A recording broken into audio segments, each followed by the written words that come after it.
तो box plot क्या था, याद है क्या था, ऐसा बताओ।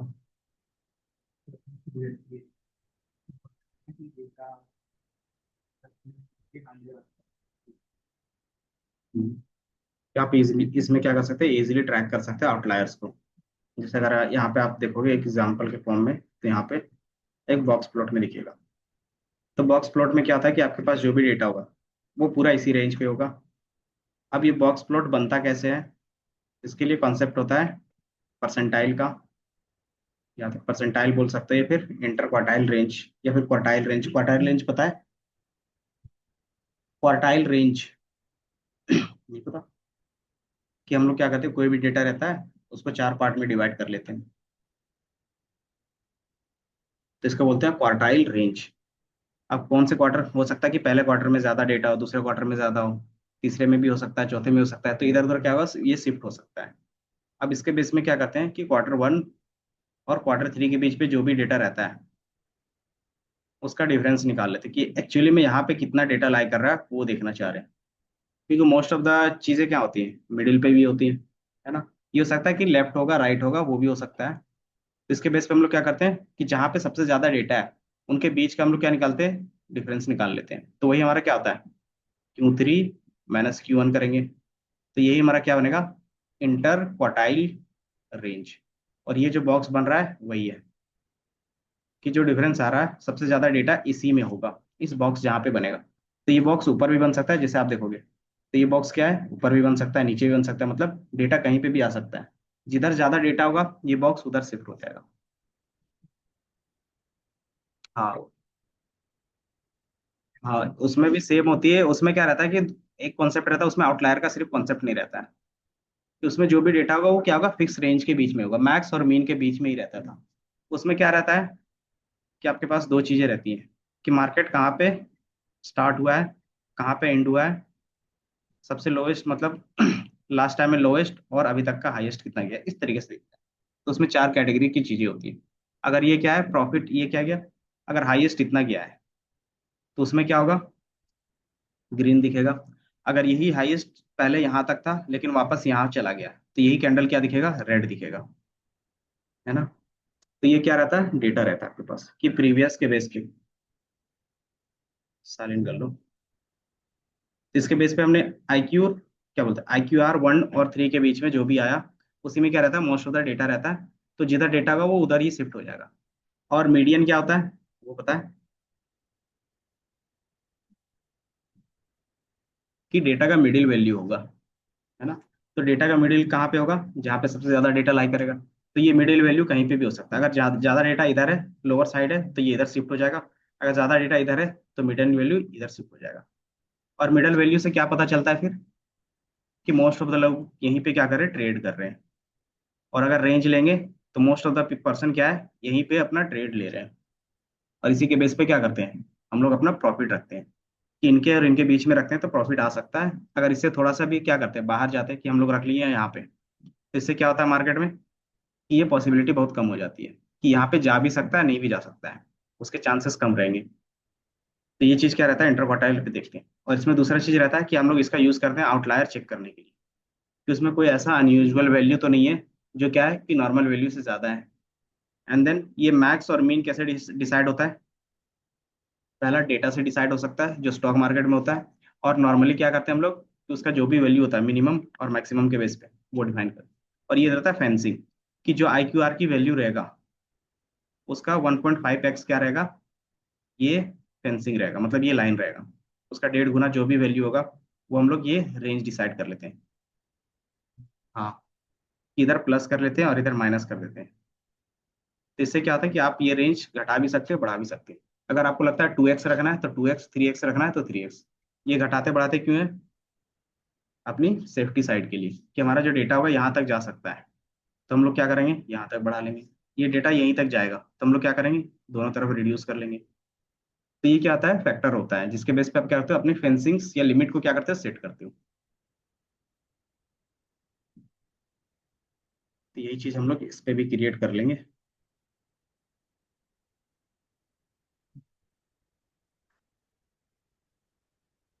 क्रिएट कैसे करेंगे, तो बाय डिफॉल्ट इसमें क्या चाहिए, कंटिन्यूस डेटा चाहिए बस।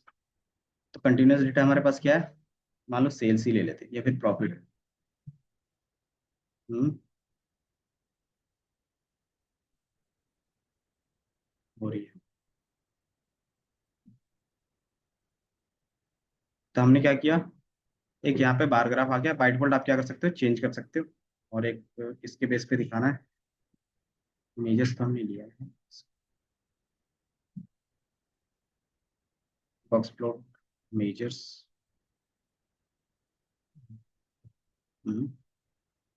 यहाँ पे दिख रहा है।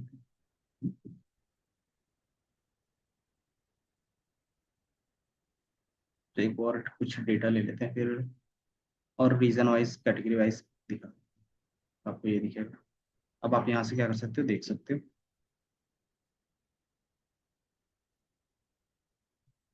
तो यहाँ पे जो डेटा है आपके पास ये दिख रहा है, ये कैटेगरी के वाइज डाटा है।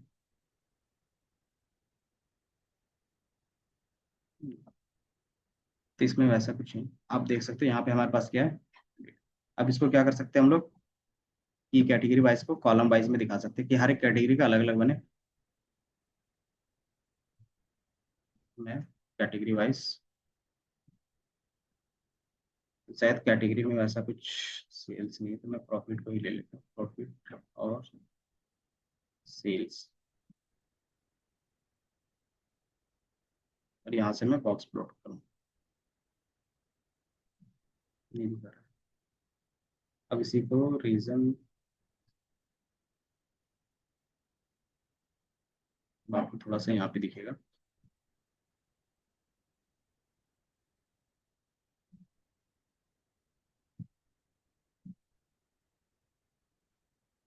कि यहाँ पे हमने क्या दिखाया है, रीजन वाइज सेल्स का दिखाया, कि कौन से रीजन में कैसा जा रहा है।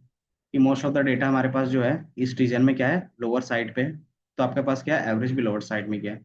आप देखो वेस्ट में क्या है, कि जो भी हमारे पास most of the selling price है वो क्या है, अपर साइड पे है। तो आपको अपर साइड पे दिख रहा है वो। और ये क्या है, कैटेगरी वाइज के बेस पे है। लोअर लिमिट, लिमिट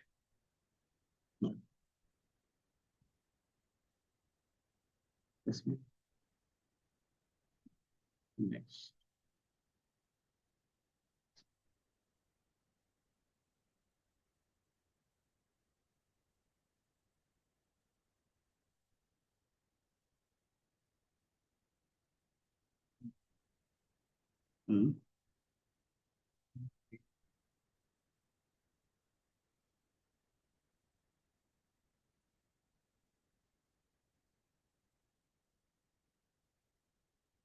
और प्रोडक्ट कैटेगरी, थोड़ा सा इसमें बड़ा कैंडल दिखेगा तो आपको समझ में आएगा।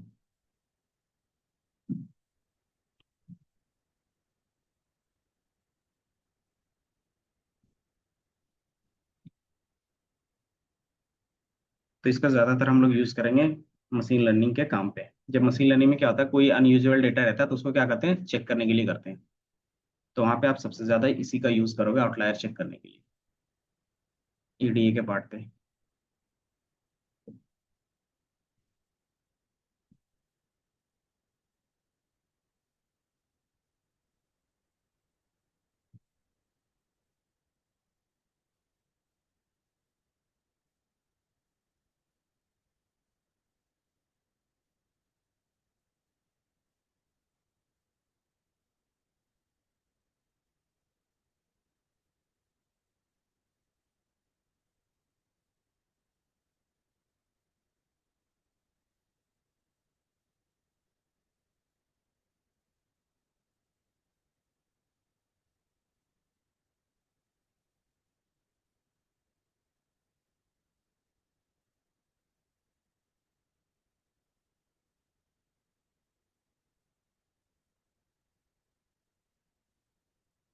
ठीक है, वो रीजन है बाय डिफॉल्ट। ये क्या कर रहा है ना, कि जो अपर और लोअर लिमिट है बाय डिफॉल्ट वो रीजन का ही ले रहा है, क्योंकि हमारे पास इसका लिमिट सेट करने के लिए वैसे कुछ वैल्यू नहीं है ना। तो अगर आपके पास कुछ वैल्यू रहेगा तो ऑटोमेटिकली वो वैल्यू क्या कर सकते हो, ड्रैग एंड ड्रॉप कर सकते हो। तो ये चीज़ हमारे पास डेटा रहेगा तब अच्छे से समझ में आएगा। या तो फिर जब हम लोग एमएल पे काम करते हैं तो एक ही का क्या करता है वो, उसी का लोअर मिनिमम मैक्सिमम निकाल के दे देता है, और उसी में से क्या करता है पूरा डेटा क्रिएट कर देता है। वहाँ पे सिर्फ सम ऑफ सेल्स रखोगे ना, तो वो बता देगा कि कहाँ पे कितना मिनिमम जाएगा मैक्सिमम जाएगा।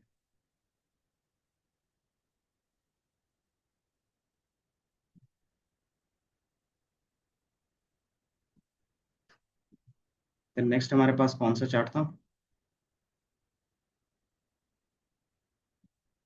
गैन। गैन का यूज पता है आपको? परफॉर्मेंस और मैनेजमेंट के लिए, है ना? कि आपके लिए क्या होना चाहिए, मैनेजमेंट के लिए डेटा होना चाहिए। एक, इसमें कोई डेटा वैसा कुछ नहीं है मैनेज करने के लिए, बट क्या कर सकते हैं, हाइपोथेटिकली क्रिएट करके देख सकते हैं अगर होगा तो एक सबसे पहले हमारे पास डेट होना चाहिए, वो मस्ट रहता है। और ये एक कैटेगरी के बेस पे, और सेल्स, प्रॉफिट, प्रॉफिट। अब इसके बेस पे इनपुट चेंज कर लो, तो ये नहीं है, तो ऐसा कुछ डेटा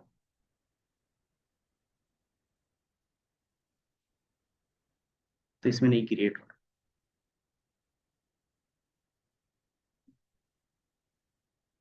क्योंकि इसमें क्या होना चाहिए, चीजें कनेक्टेड होनी चाहिए। आप देखोगे कि गैन चार्ट का तो हमने दिखाया था ना, याद है? गैन चार्ट किस तरीके से बनाते थे, गैन चार्ट, और दूसरा हमारे पास क्या था, तो ये बार चार्ट की ही तरह दिखता है।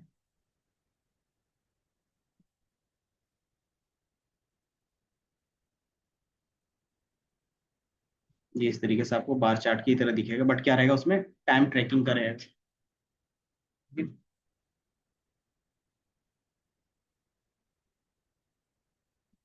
तो ये कुछ इस तरीके से आपको दिखेगा वहाँ पे, ये बार चार्ट की तरह आपको दिख रहा होगा कि कितना काम कंप्लीट हुआ, कितना बचा है, कब तक ये काम कंप्लीट करना है। तो इस टाइप का हमारे पास डेटा भी होना चाहिए, तो इसमें भी क्या है, बार डिटेल्स आपको दिख,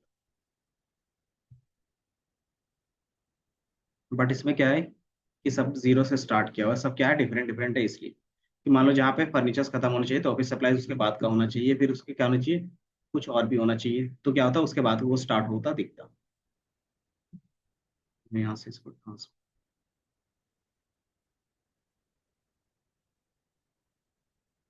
ये इसी तरीके से बार ग्राफ में दिखाएगा, डेटा नहीं है तो। देन बुलेट, बुलेट ग्राफ्स में क्या रहेगा कि आप इसमें ऑन एन एवरेज क्या कर सकते हो, आप एवरेज वैल्यू दिखा सकते हो कि 60% वैल्यू रहता तो क्या एवरेज होता, 80% डेटा रहता तो क्या एवरेज निकलता, और 100% डेटा है तो क्या एवरेज निकलेगा, वो हम लोग किस में दिखा सकते हैं, बुलेट ग्राफ में दिखा सकते हैं। इसको मैं use कर लेता हूँ। मान लो आप क्या करो बुलेट चार्ट्स के लिए, तो कोई भी वैल्यू कि मान लो सम ऑफ सेल्स, और किसके रिस्पेक्ट में, कैटेगरी के ही रिस्पेक्ट,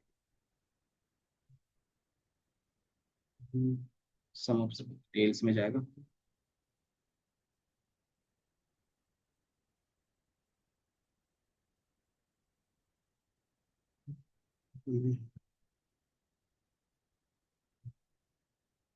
0 डायमेंशंस,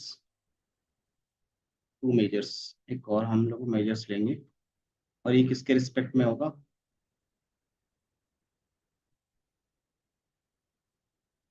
तो प्रॉफिट,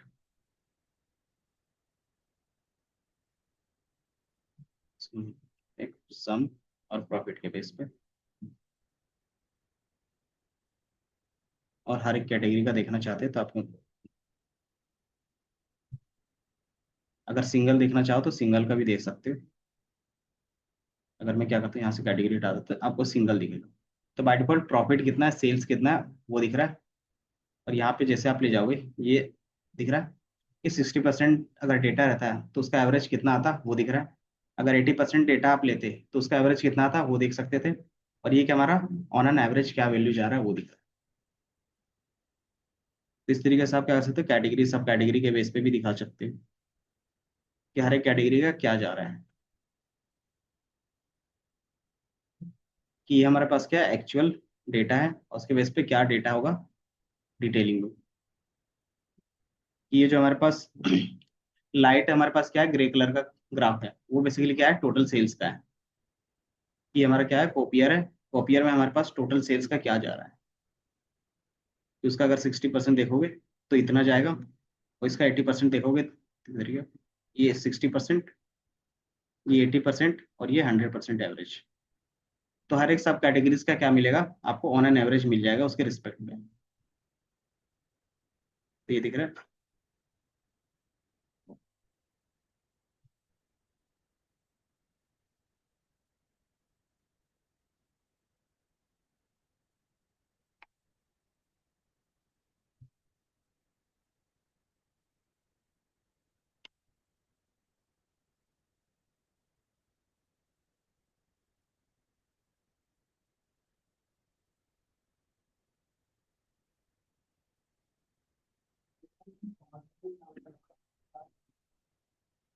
ये डेटा में ऑन एन एवरेज अगर 60% होता तो कितना वैल्यू हो सकता था, एवरेज वैल्यू।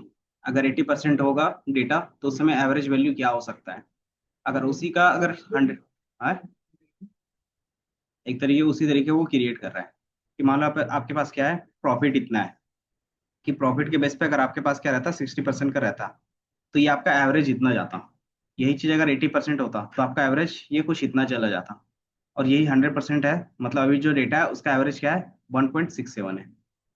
तो ये क्या बता रहा है, एक सिनेरियो मतलब एवरेज बता रहा है अलग अलग पे, कि अलग अलग पॉइंट पे क्या एवरेज हो सकता है बाय डिफॉल्ट वो। हम्म? इसका भी यही पर्पस हो गया ना, कि आपको ऑन ऑन एवरेज देखना कि हर एक कैटेगरी में कितना जा सकता है। अगर 60% डेटा अगर सेल हुआ रहता तो फोरकास्टिंग के लिए भी कर सकते हो कि इन फ्यूचर अगर 60% सेल होता है तो उस समय हमारा एवरेज क्या जा सकता है।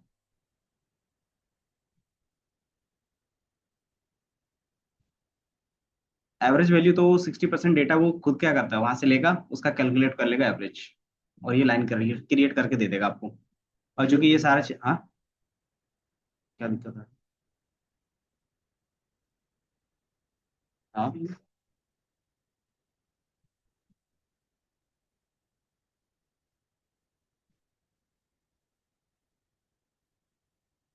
कौन सा। तो मशीन्स में आपका प्रॉफिट इतना जो ये है ना ब्लू कलर का, वो सिर्फ प्रॉफिट का है ना। और अगर 60% आप देखोगे कि इसी कैटेगरी में इसका कितना होगा, तो ये इतना एवरेज जा सकता है, कि पूरे डेटा में इसका एवरेज कितना जा सकता है। पूरा कितना हमारे पास 3 पॉइंट, आप देखोगे 3.4 बिलियन का था, 3.4 था ना। तो हर एक का 3.4 के बेस पे ही बनेगा, क्योंकि हमने उसको डिटेलिंग के लिए क्या लिया है, सम ऑफ सेल्स के लिए। इसके जगह पे आप क्या कर सकते हैं, प्रॉफिट का ले सकते हैं। नहीं, अच्छा pause।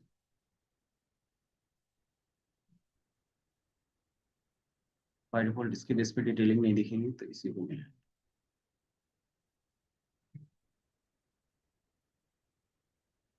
तो ये सिर्फ दिखा रहा है कि टोटल के बेस पे, कि टोटल के बेस पे हमारे पास कहाँ पे डेटा हो सकता है।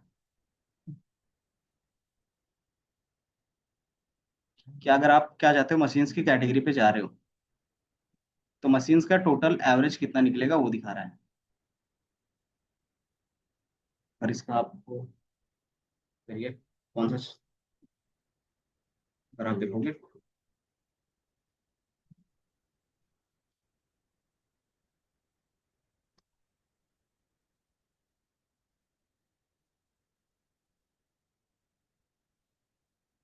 तो उसका नहीं आ रहा।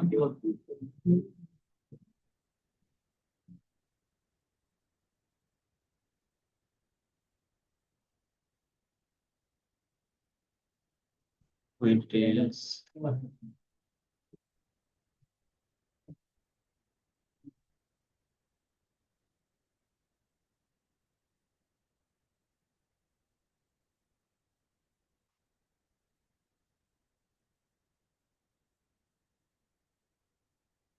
बाकी ये डिस्ट्रीब्यूशन तो आगे दिखाएंगे, इसमें आपका डिटेलिंग नहीं है। तो इसका ज्यादातर आप यूज करते हो किस पे, परफॉर्मेंस ट्रैकिंग के लिए, और टारगेट वैल्यू मिला, अचीव हुआ या नहीं हुआ, उस पे ज्यादातर यूज करते हैं। ये किसके रिस्पेक्ट में आता है? तो ये हमारा गॉस चार्ट के रिस्पेक्ट में आप इसको यूज कर सकते हो। गॉस चार्ट क्या था, याद है? गॉस चार्ट जो स्पीडोमीटर की तरह दिखता है, तो उसमें मिनिमम मैक्सिमम रहता था, टारगेट तो उस तरीके से इस पे भी दिखा सकते हैं। तो उसी का क्या है, ये रिप्लेसमेंट है कि आप उसकी जगह पे इसको भी यूज कर सकते हो। तो आपको जो ज्यादा चार्ट सुटेबल लगता है उसमें क्या कर सकते हो, आप यूज करोगे। तो हम लोग को सबसे ज्यादा जो मोस्ट कॉमन चार्ट्स हैं वो आप देख सकते हो कि इसमें आप क्या करते हो। गॉस चार्ट आपको समझ में आता है, bubble chart, then map, then line, bar, और क्या था हमारे पास। अब इसका बोलोगे सर्कल का, तो आप क्या है, ये सुटेबल रहेगा जिसके लिए सर्कल बनाना होगा। डिटेलिंग में आपको सम ऑफ सेल्स भी ऐड करना पड़ेगा। सम ऑफ सेल्स, सेम तो आ रहा है। तो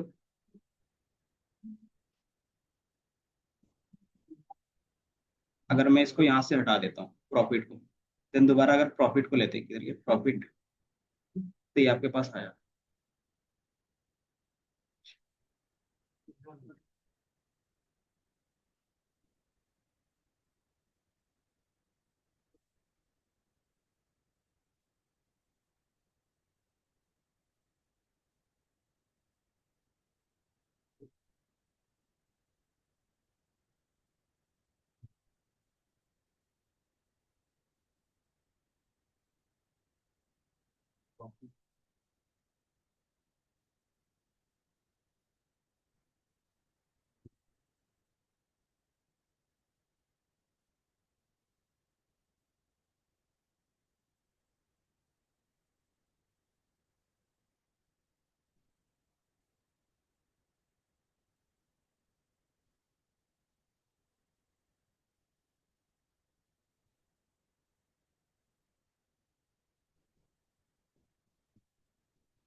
कि जैसे हम लोग देख रहे थे, अगर आप देखोगे कि कैटेगरी और इसके बेस पे क्या कर रहे थे, प्रॉफिट और एक सेल्स। तो आपके पास जो चार्ट होगा वो इनेबल हो जाएगा अगर देखोगे तो ये जैसे इनेबल होता है आप क्या कर सकते हो, इसमें से क्लिक करके चेंज कर सकते हो। क्योंकि हमारे पास डेटा कम है इस पे, तो क्या है कि आपका ज्यादा एवरेज दिखा रहा है, तो इसको क्या कर सकते हो, कोई दूसरा वैल्यू ले लोगे। तो ये कुछ इस तरीके से फिर दिखाएगा वो। तो इस तरीके से आप क्रिएट कर सकते हो। देन लास्ट हमारा यहाँ पे है बबल का।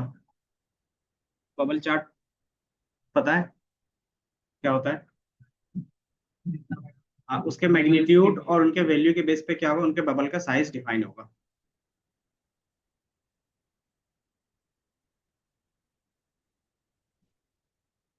एक नया सीट हमने ले लिया।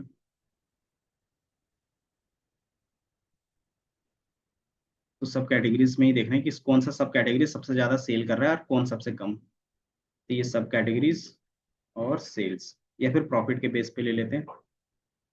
एंड देन क्या कर सकते हैं आप, बबल पे क्लिक कर सकते हैं। तो आपको यहाँ पे क्या होगा कि सबसे ज्यादा जो सेल है बाय डिफॉल्ट आपको दिख रहा होगा कॉपियर्स में। देन फिर हमारे पास किस में, एसेसरीज में, देन फोन में, देन पेपर में। सबसे कम किस पे, तब देखोगे फास्टनर्स में। तो इस तरीके से आप क्या कर सकते हैं, क्रॉस चेक कर सकते हैं। और यहाँ पे 3 नेगेटिव वैल्यूज भी दिख रहे हैं कि हमारे पास कुछ ऐसे भी सब कैटेगरीज हैं जो क्या है, नेगेटिव पे गया, माइनस पे। तो माइनस का कुछ बना नहीं है, यूज एब्सोल्यूट कर नहीं सकते, तो उस डेटा को ऐसे ही रहने देते हैं।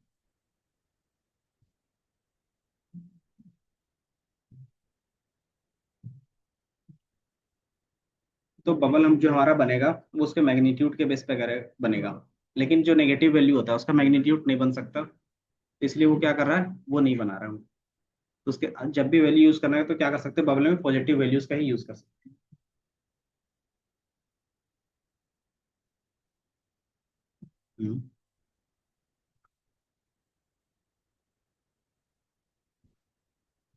इसके अलावा और कौन कौन से चार्ट्स है जो आप क्या कर सकते हो, कॉम्बिनेशन से बना सकते हो, तो वो बता दो। पहला आपके पास जो रहता है वो ये ये दिख रहा है, पैरेटो चार्ट। आप ये बना सकते हो कॉम्बिनेशन से। इसमें कौन कौन सा कॉम्बिनेशन यूज होता है, तो बार ग्राफ का कॉम्बिनेशन और लाइन ग्राफ का। पैरेटो चार्ट का अगर सिंपल मीनिंग समझो तो क्या होगा, क्यूमुलेटिव सम होगा। क्यूमुलेटिव सम क्या होता है कि अपने प्रीवियस डेटा को ऐड करता जाएगा। कि मान लो जैन का क्या सेल है, ये इतना है, तो फैब में कितना होगा, कि मान लो फैब में हमारा क्या है, इसमें है 1.5 मिलियन है, और फैब में हमारा हुआ 1.1 मिलियन। तो जो हमारे पास नेक्स्ट बार बनेगा वो कितना बनेगा, 2.6। अगर नॉर्मल बनाते तो 1.1 का बनता।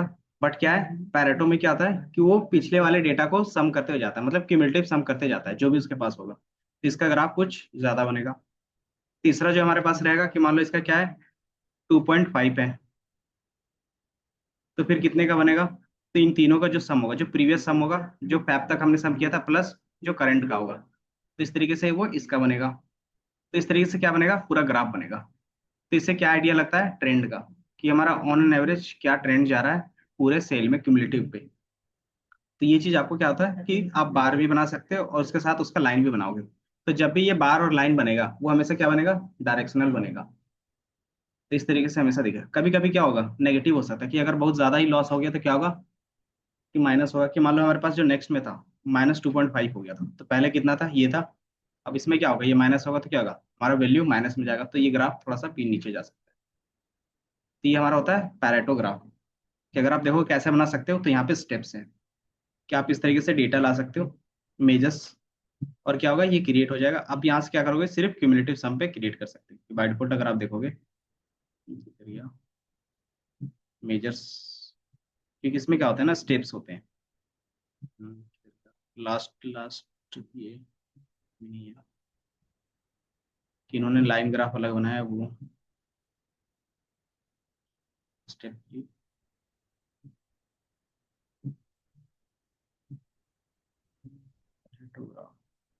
केस इन्होंने नॉर्मली बनाया है। इसने यूज केस के बेस पे क्या किया, सारी चीजें बनाया है। तो अगर आपको मैं सर्च करके दिखाऊं, तो चार्ट,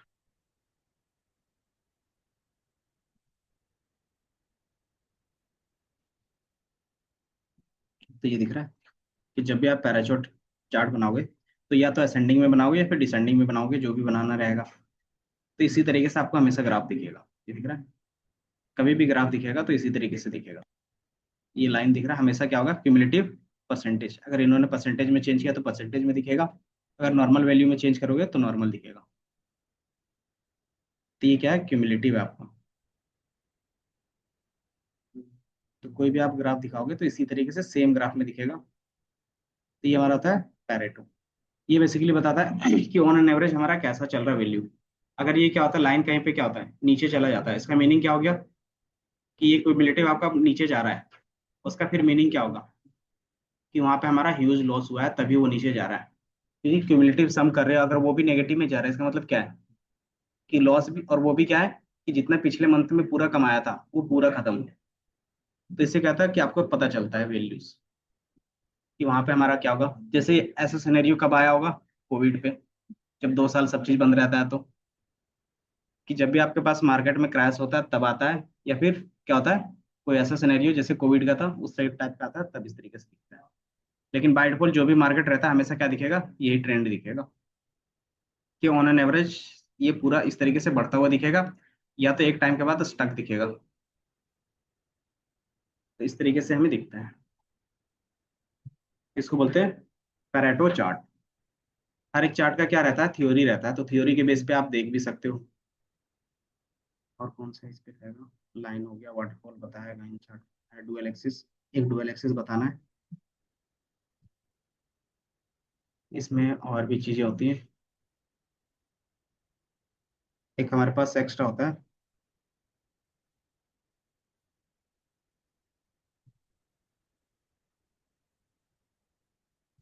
जो आपके,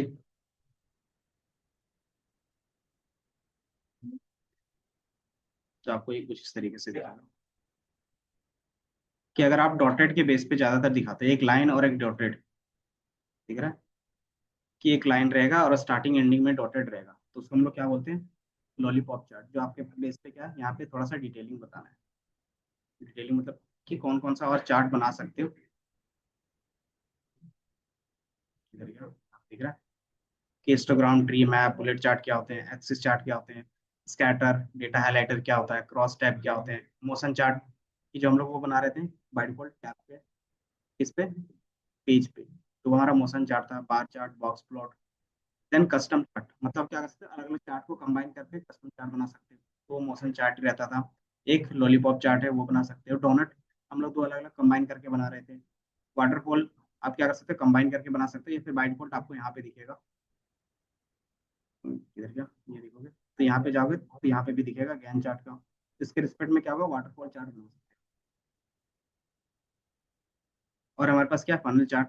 फनल चार्ट आपको पता है कॉन्सेप्ट क्या होता था, तो सेम चार्ट आप क्या कर सकते हैं, यहाँ से बना सकते हो। तो ये जितना भी है वाटरफॉल, फनल, ये क्या किससे बनेगा, और जो हमने अभी बनाया कौन सा, बुलेट चार्ट, ये तीनों बनते हैं किससे, बार ग्राफ से। ये तीनों का कॉम्बिनेशन बार ग्राफ रहता है, कि बार ग्राफ देन क्या करता है, एक्स्ट्रा इन्फॉर्मेशन। तो वही इन तीनों का क्या होता है, कॉम्बिनेशन। देन एक डुअल एक्सिस का कंबाइन हम लोग कैसे करते हैं वो पता है आपको, कैसे कर रहे थे कि मान लो मुझे लाइन और बार दोनों चाहिए थी, तो कैसे करेंगे कि मुझे क्या चाहिए, डुअल एक्सिस का चाहिए, तो कैसे क्रिएट कर सकते हैं। तो कैटेगरी मान लो मैंने क्या किया, रीजन वाइज, इधर गया, ये रीजन वाइज सेल्स दिखाना है, ये मैंने दिखा दिया सेल्स। अब ये हमारा बन गया बार ग्राफ। अब मुझे इसमें क्या करना है, लाइन भी ऐड करना है, तो कैसे करेंगे।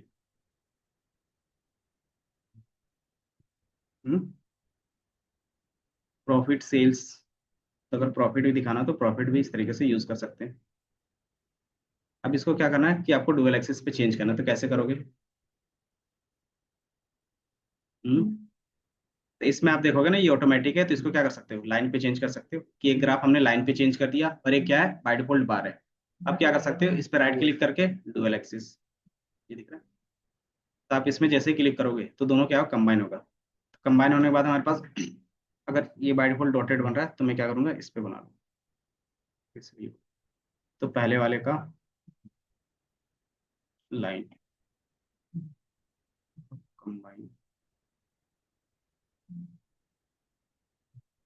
हम्म, रह गया।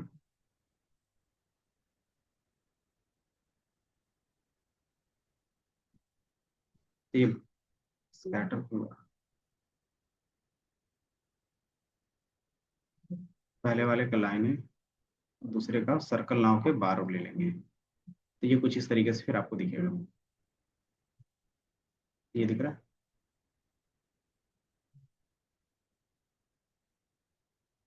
तो दो ग्राफ आपस में कैसे कंबाइन कर सकते हो वो पता चल रहा है कि हमारे पास एक दिखेगा सम सेल्स का और एक सम प्रॉफिट का। तो जो हमारे पास प्रॉफिट का है वो क्या है, लाइन है। और जो हमारे पास क्या है, सेल्स का है, वो क्या है, बार ग्राफ। तो इस तरीके से क्या कर सकते हैं, डुअल एक्सिस या फिर कॉम्बिनेशन चार्ट क्रिएट कर सकते हैं।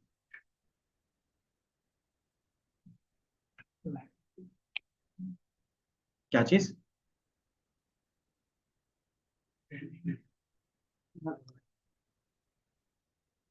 तो आप देखो ये डुअल एक्सिस का है। डुअल एक्सिस का मतलब क्या होता है कि ये भी वाई एक्सिस है और ये भी वाई एक्सिस है, देख रहा है। और ये जो वाई एक्सिस का वैल्यू है वो सेल्स का है, और ये वाई एक्सिस का वैल्यू है जो प्रॉफिट का है। तो आपका क्या है कि प्रॉफिट का ये लाइन जा रहा है, तो आप देखोगे प्रॉफिट में कितना है, तो 50K का है।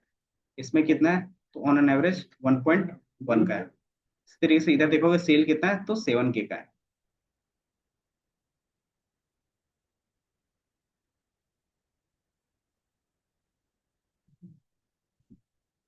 बाकी डिजाइनिंग कैसे करना है वो तो आपको पता है, लेबल कैसे ऐड करना है वो तो पता है। अगर इसका बार का लेबल ऐड करना तो कैसे करेंगे, किस पे। तो कौन से हमारे पास इसमें क्या है, मार्कर में एक दिखेगा ऑल, एक दिखेगा सम ऑफ सेल्स, और एक दिखेगा प्रॉफिट। तो किस में करेंगे,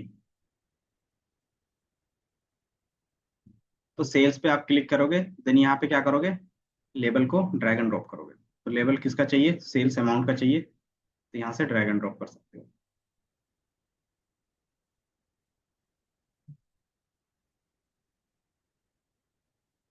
अगर ये वैल्यू आता है तो हम क्या कर सकते हैं, इस एक्सिस को हटा सकते हैं।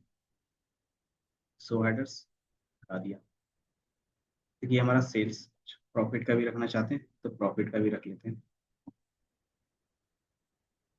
फिर प्रॉफिट क्या हो गया, किनका नहीं बन रहा।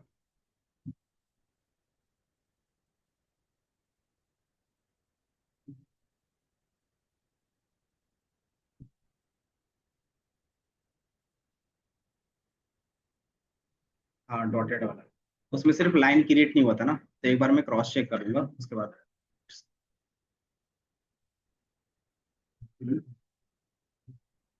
कि जैसे पेज पे हम लोग क्लिक करके ले जा रहे थे ना, तब वो बन रहा था मोशन चार्ट। क्या पूछ रहे थे, क्या नहीं हो रहा,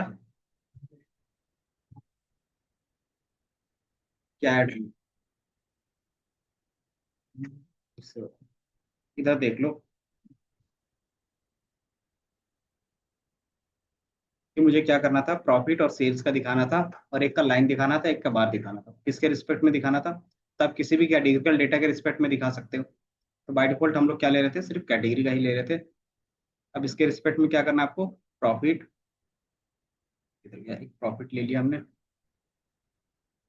और दूसरा इधर गया सेल्स का। तो ये ऑटोमेटिकली दो बन रहे हैं, क्योंकि हमने ये क्या बनाया, रो पे दोनों ड्रैग एंड ड्रॉप किया, तो दोनों का अलग अलग बन रहा है ना। अब यहाँ से क्या कर सकते हो कि सम ऑफ प्रॉफिट पे क्लिक करके इसके ग्राफ को चेंज कर सकते हैं। तो यहाँ पे क्लिक करके क्या करना है कि आपको इनका बार ग्राफ बनाना है, एरिया। तो फिर बाय डिफॉल्ट हमने बार पे इसको चेंज कर दिया। अच्छा प्रॉफिट ऊपर हो गया, तो मैं इसको इधर, और सेल्स वाले को मैं बार बना के रखता हूँ, और जब हमारे पास प्रॉफिट रहेगा उसको क्या करोगे, लाइन पे बना के रखोगे। तो आपको कुछ इस तरीके से वो दिखेगा, दिख रहा है। अब यहाँ से आपको क्या करना है कि इस पे आप राइट क्लिक करते हो, कि या तो सम ऑफ सेल्स पे कर लो या फिर सम ऑफ प्रॉफिट पर क्लिक करोगे ना, राइट क्लिक, तो इसमें लास्ट पे आएगा, थर्ड लास्ट पे, डुअल एक्सिस का, ये दिख रहा है। देन आप क्या कर सकते हो, डुअल एक्सिस कर सकते हो। तो ये बाय डिफॉल्ट कुछ इस तरीके से फिर आपका बन जाएगा। बाकी फिर आप अपना डिजाइनिंग का काम कर सकते हो। कि अगर कैटेगरी में आपको कम दिख रहा है, इसके लिए सब कैटेगरीज का यूज कर लेते हैं। ये आपको कुछ इस तरीके से फिर दिखेगा हर एक काम, कि हमें दिख रहा है कि टेबल में सबसे ज्यादा लॉस हो रहा है, दिख रहा है, और सबसे ज्यादा प्रॉफिट किस में है, तो आप देखोगे कॉपियर्स में है। और कॉपियर में आप देखोगे कि सेल्स अमाउंट कम है लेकिन प्रॉफिट ज्यादा है। तो आप क्या कर सकते हो, इस तरीके से एनालाइज कर सकते हो। सबसे ज्यादा सेल अमाउंट किसका है, तो फोन्स का है, और उसमें क्या है, प्रॉफिट ऑन एन एवरेज है। इसी तरीके से आप देखोगे कि आपके पास जो भी सेल्स अमाउंट है, कि इसका प्रोडक्ट कम है, फास्टनर का क्या है, सबसे कम सेल है, लेकिन हमारे पास क्या है, उसमें प्रॉफिट है। तो अगर मुझे काम करना होगा तो किस वाले पे काम कर सकते हैं, कौन कौन कैटेगरी पे, प्रॉफिट लेने के लिए पहला बुक केस पे काम करना होगा, दूसरा आपको टेबल्स पे काम करना होगा। यही दो जो प्रोडक्ट है वो क्या है, हमारे लॉस पे चल रहे हैं। और आप देखोगे बुक केस, क्योंकि इसका सेलिंग अमाउंट क्या है, ठीक ठाक है, इनके भी सेलिंग अमाउंट क्या है, ठीक ठाक है। मतलब क्या हो सकता है कि हम लोग इसमें डिस्काउंट ज्यादा दे रहे होंगे, वो हो सकता है। या तो फिर जो हमारा प्रोडक्ट होगा वो क्या है, कि कॉस्टर होगा, कि उसका ज्यादा महंगा होगा, या फिर हम लोग जो बाय कर रहे हैं वो ज्यादा महंगा बाय कर रहे हैं, इसीलिए मार्केट में क्या है कि हमें उस प्राइस पे नहीं बेच पा रहे हैं। तो इस तरीके से आप क्या कर सकते हो, अपना एक इंसाइट निकाल सकते हो।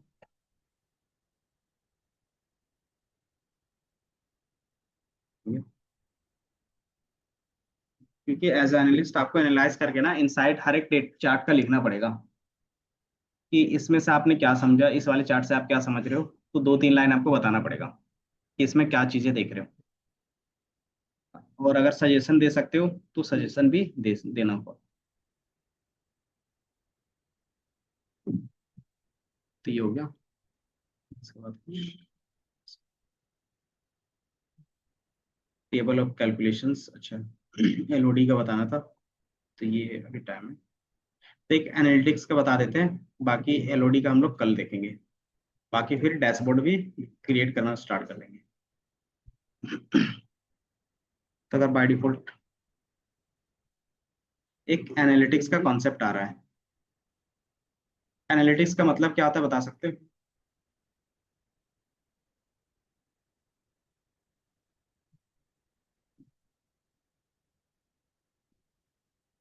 एनालिटिक्स का मीनिंग क्या होता है। हम्म,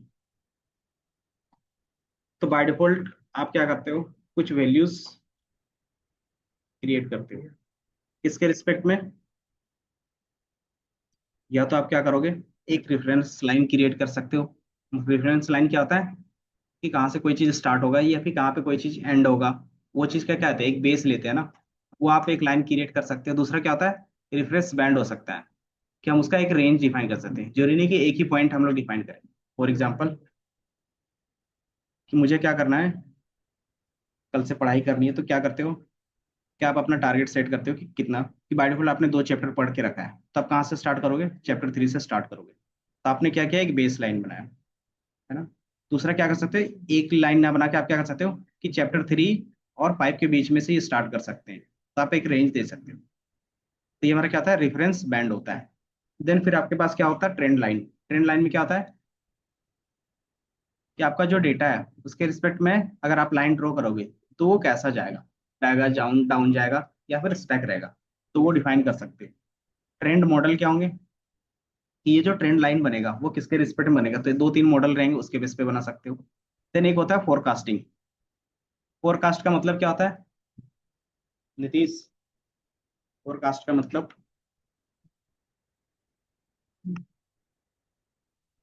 कि हिस्टोरिकल डेटा के बेस पे क्या करते हो, फ्यूचर डेटा के बारे में बताते हो, कि ये हो सकता है ना। तो वो हमारा क्या होता है, फोरकास्टिंग होता है। अब उस फोरकास्टिंग में आप कितना कॉन्फिडेंट हो, वो भी क्या होता है, एक फैक्टर होता है। कि मैंने बता दिया कि हाँ कल बारिश होगी, लेकिन उसमें कितना परसेंट चांस है या फिर कितना परसेंट कॉन्फिडेंट हो कि होगी, तो वो भी हम लोग निकाल सकते हैं। तो बाय डिफॉल्ट इसमें क्या होता है, फोरकास्टिंग के बेस पे क्या होता है, कॉन्फिडेंस इंटरवल भी रख सकते हैं। बाकी ये सारा चीज आपको ड्रैग एंड ड्रॉप के बेस पे मिलेगा यहाँ पे, क्योंकि ये क्या है, टूल है। तो टूल में क्या होता है, सारी चीजें ड्रैग एंड ड्रॉप के बेस पे होती है। देन बॉक्स प्लॉट आपको बताया। बॉक्स प्लॉट क्या था,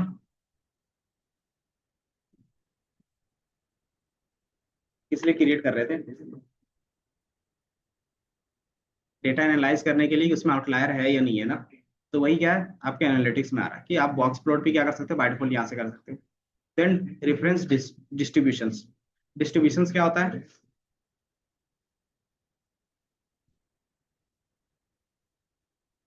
डिस्ट्रीब्यूशंस, डिस्ट्रीब्यूशन शो करवाने के लिए कौन सा ग्राफ बनाते हैं, डिस्ट्रीब्यूशन शो करवाने के लिए कौन सा ग्राफ बनाते हैं,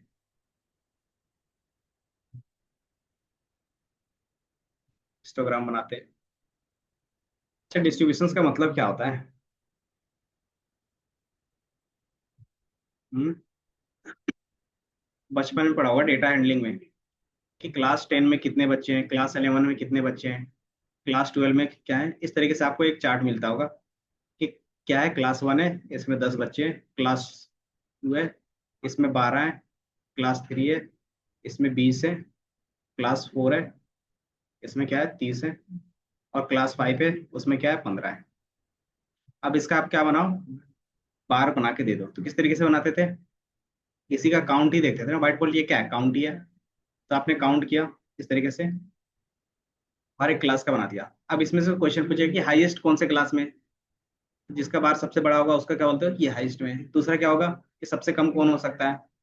देन तीसरा क्या क्वेश्चन बन सकता था, कि क्लास 10th और 12th को मिला के कितने स्टूडेंट है।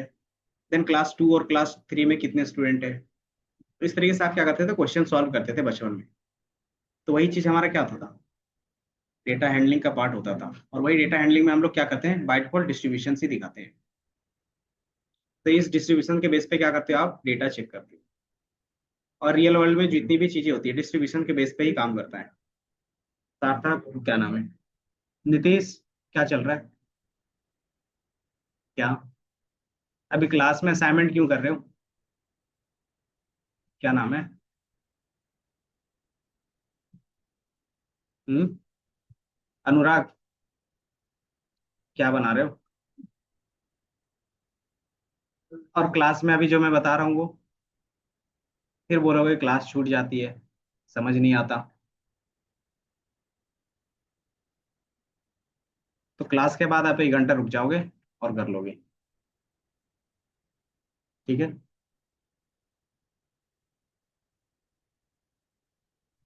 देन हमारे पास स्टेटिस्टिकल समरी होता है। स्टेटिस्टिकल समरी क्या होता है, स्टेट्स में क्या क्या चीजें होती है जो कॉमन हम लोग फाइंड करते हैं हर एक डेटा में।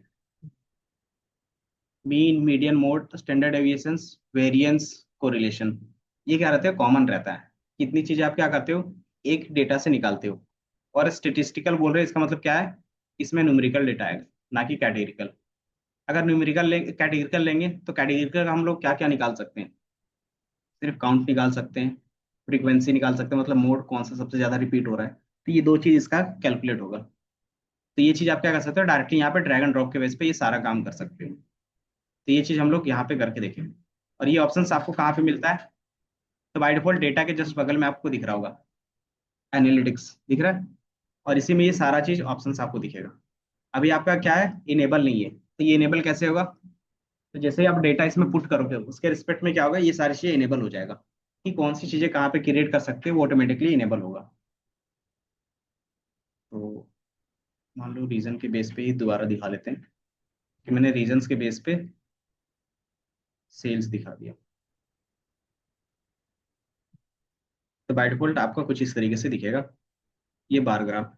अब आप एनालिटिक्स में चले जाओ, तो इसके रिस्पेक्ट में जो जो चीजें क्रिएट हो सकती है वो क्या है, ऑटोमेटिकली इनेबल हो गया। तो पहले मैंने बताया कांस्टेंट लाइन। कांस्टेंट लाइन का मतलब क्या हो गया, कि आप अपने हिसाब से कोई भी एक वैल्यू पुट करोगे और उसका एक लाइन क्रिएट कर सकते हो। तो मैं क्या करता हूँ यहाँ पे, तो यहाँ पे आपको एक दिखेगा कि जो ये जो रेफरेंस लाइन पे ऐड करना चाहते हो, तो इस पूरे टेबल मतलब पूरे डेटा पे ऐड ऑन करना चाहते हो, तो आप इसमें से क्या कर सकते हो, क्लिक कर सकते हो। अब उसका वैल्यू क्या रखना चाहते हो तो आप यहाँ से क्या कर सकते हो, डिफाइन कर सकते हो कि मेरा जो मिनिमम होना चाहिए सेल वो 50K का अप्रोक्स होना चाहिए। तो आप इस तरीके से 50K डिफाइन कर सकते हो। 5K यहाँ पे हो गया, तो इसको राइट क्लिक और एडिट कर लोगे।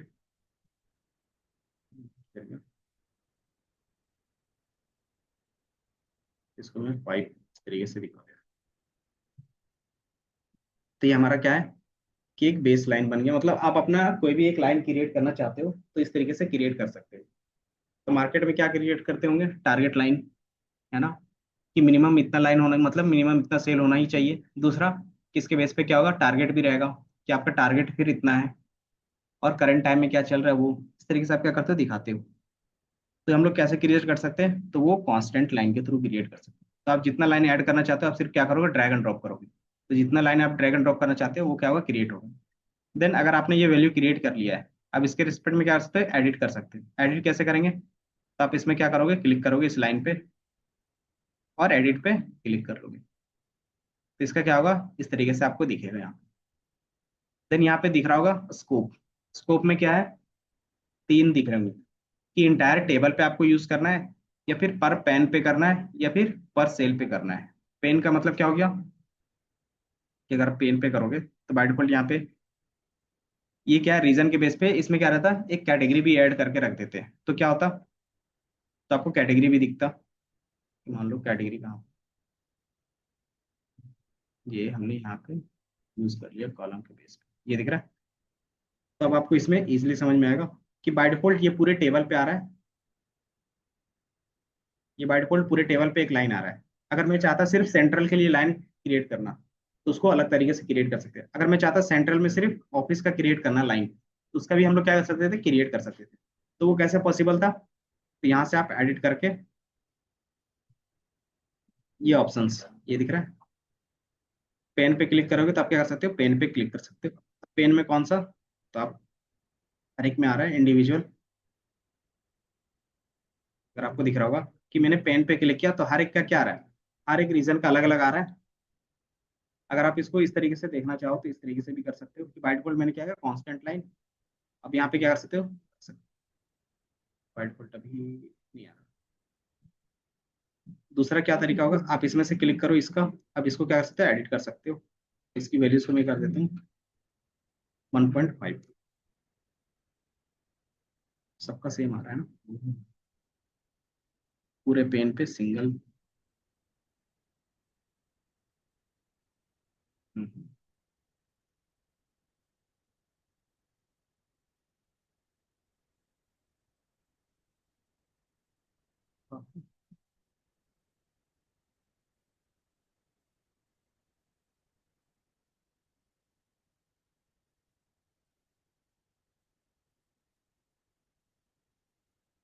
एडिट,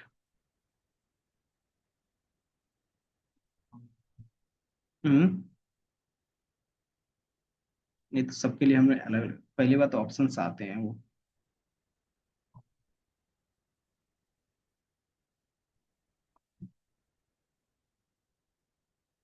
तो उनका वो टोटल रहता है। मुझे अपना खुद का क्रिएट करना है।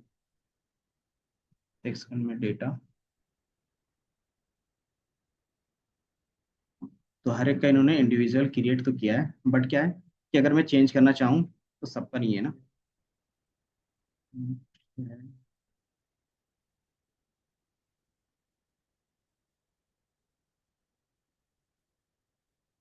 कैटेगरी सब, अच्छा ये एवरेज पे दे रहा है, कांस्टेंट का सबका सेम दे रहा है। जैसे अगर आप देखोगे ना कि एवरेज का हम लोग जब ड्रैग एंड ड्रॉप करते हैं ना, तो इसमें ये तीनों ऑप्शन इनेबल हो रहे हैं। ये दिख रहा है कि जो भी आप एवरेज कैलकुलेट करना चाहते हो वो पूरे टेबल के बेस पे रहेगा, या फिर किसी पैनल के बेस पे रहेगा, या फिर हर एक सिंगल सेल का क्या रहेगा, अलग अलग एवरेज कैलकुलेट करके क्रिएट करना चाहते हो। तो ये एवरेज लाइन के बेस पे क्या करेगा, आपको दिखेगा। अगर आप टेबल के बेस पे करोगे तो क्या होगा कि सबका एवरेज निकाल के वो क्रिएट करेगा और एक लाइन ड्रॉ करेगा। पैनल के बेस पे क्या होगा कि रीजन वाइज होगा, हर एक रीजन का अलग क्या करेगा, एवरेज कैलकुलेट करेगा और उसको क्या करेगा, ऐड ऑन करेगा। सेल पे क्या होगा, उसी वैल्यू का क्या करेगा वो, एवरेज निकाल के दे देगा। तो बाय डिफॉल्ट सेल पे क्या होता है कि सेम वैल्यू आएगी हमेशा, क्योंकि एवरेज, सिंगल वैल्यू का एवरेज क्या होता है, वही वैल्यू होता है जो टोटल रहेगा। तो अगर आप पैनल के बेस पे करना चाहो तो हर एक पैनल का एवरेज अलग अलग आएगा, दिख रहा है। बाकी एडिटिंग का ऑप्शन सेम है, आप राइट क्लिक, एडिट, और ये ऑप्शंस दिखेंगे। तो इसमें आपको दिख रहा होगा लाइन, बैंड, डिस्ट्रीब्यूशंस और बॉक्स। बैंड का मतलब क्या हो गया, रेंज। क्या आप एक लाइन लाइन क्रिएट करना चाहते हो या फिर पूरा एक रेंज। दूसरा हमारे पास क्या था, डिस्ट्रीब्यूशंस। डिस्ट्रीब्यूशंस में क्या होगा कि ऑन एवरेज वैल्यू कहाँ पे ज्यादा है। तो 60% एवरेज हमारा यहाँ पे जा रहा है, 80% एवरेज यहाँ पे जा रहा है। देन हमारे पास बॉक्स प्लॉट, इसका बॉक्स प्लॉट बन रहा है क्या, इसमें ऐसा कुछ नहीं हो रहा। तो डिस्ट्रीब्यूशन तक का आपको लास्ट दिख रहा है, बैंड दिख रहा है और लाइन दिख रहा है आपको इसमें। इसके बेस पे आप क्या कर सकते हो, ये चीजें क्रिएट कर सकते हैं। दूसरा हमारे पास क्या था, स्कोप, कि ये पूरे टेबल पे होगा या फिर पैनल पे होगा या फिर क्या होगा, सिंगल सेल के लिए होगा। देन इसमें क्या है कि जो वैल्यू क्रिएट हो रहा है वो किसके रिस्पेक्ट में आप क्रिएट करना चाहते हो, क्या कर सकते हो, कस्टमाइज कर सकते हो। कि बाय डिफॉल्ट क्या है, सम ऑफ सेल्स का हमने रखा है। आप क्या कर सकते हो यहाँ पे, वैल्यू चेंज कर सकते हो कि मिनिमम रखना है, कि मैक्सिमम के बेस पे रखना है, मीडियन के बेस पे रखना है, या फिर एवरेज का। तो अगर एवरेज आपने क्लिक किया है तो बाय डिफॉल्ट वो एवरेज का दिखेगा। अब यहाँ पे एक दिख रहा होगा लेबल, ये दिख रहा है। लेवल में क्या दिख रहा है, कंप्यूटेशंस, कि जो भी कंप्यूट करके आएगा वही उसका क्या बनेगा, लेवल बनेगा। तो बाय डिफॉल्ट यहाँ पे एवरेज लिखा हुआ आ रहा है, तो वही कंप्यूटेशंस है। तो वही चीज आपको एवरेज एवरेज सब जगह लिखा हुआ आ रहा है। हाँ हाँ, सेल्स का ही, क्योंकि हमने यहाँ पे क्या पुट किया, रो पे सेल्स को पुट किया। अब यहाँ पे लेबल है, यहाँ पे टूल टिप है। टूल टिप का मतलब क्या होता है, जब आप अपना माउस लेके जाते हो तब क्या डेटा शो होगा। देन यहाँ पे क्या, लाइन ओनली, क्या आप लाइन क्रिएट करना चाहते हो। Line and confidence interval.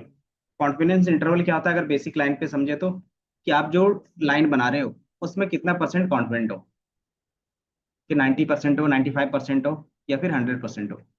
तो मार्केट में कितना परसेंट लास्ट जाता है कॉन्फिडेंस, 99.9, इससे ज्यादा नहीं करते। 100% कोई भी क्लेम नहीं कर सकता।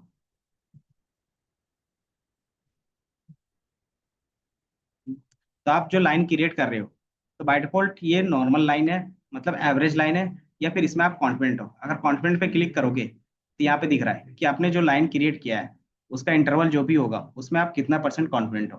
तो अगर 95% हो, मतलब कि ये जो एवरेज है यहाँ से यहाँ के बीच में चला जा सकता है। अगर आप क्या करते हो, इसको रिड्यूस करते हो, कि मैंने क्या बोला, 80% कर दिया, तो देखोगे कि कॉन्फिडेंस इंटरवल क्या होगा, इसके और इसके रिस्पेक्ट में आएगा। कि आप इसके और इसके बीच में बोलोगे तो 80% कॉन्फिडेंट रहेगा, मतलब 20% चांस रहेगा कि ये गलत आ सकता है। तो जैसे जैसे आप इसको कम करोगे तो ये वैल्यू क्या होगा, ये रेंज कम होता जाएगा। क्योंकि आप क्या करो, अपना कॉन्फिडेंट इंक्रीज कर रहे हो तो आपको क्या करना पड़ेगा, रेंज भी तो इंक्रीज करना पड़ेगा। अगर मैं दो चीजें बोलता हूँ, मैं बोलता हूँ कि आपका जो मार्क्स आएगा वो 90 आएगा, और एक मैं बोलता हूँ कि आपका जो मार्क्स आएगा 90 और 95, तो किसमें ज्यादा सक्सेस का चांस है,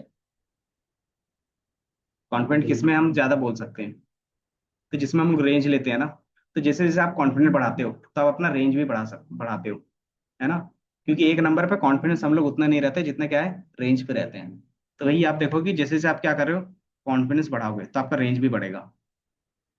और अगर रेंज भी बढ़ेगा तो क्या होगा, कि आपको ये डेटा पे भी ज्यादा लाई कर रहे हो। और जितना ज्यादा डेटा पे लाई करोगे फिर क्या होगा,